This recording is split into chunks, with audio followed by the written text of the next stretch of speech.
çıkan keyrana terefin açılır vardır.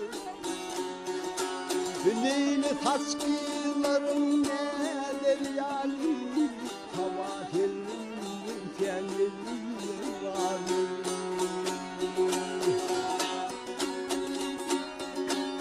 Bulutlar oynana köpek dağına, çeşmeler şağında şarkın tağına.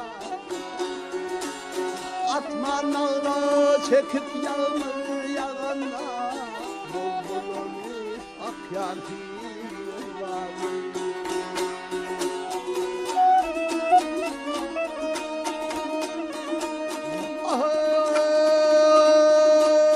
Toprağı tırladın pahavatı,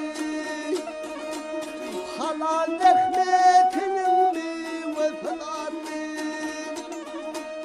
ceyhun şoklulara kumatı, gövşü hadine çöllüvarı.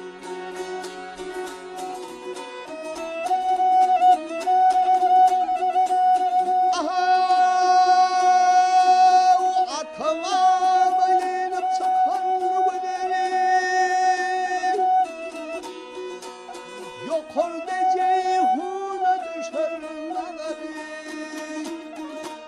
aşağıda sınıfın yar bozu kanari, yeni yaşın başlı kızı var.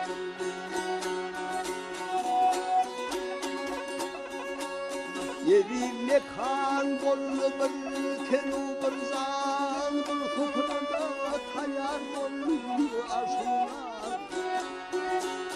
Vakıf olmasın muazzap aman, bari götürün var.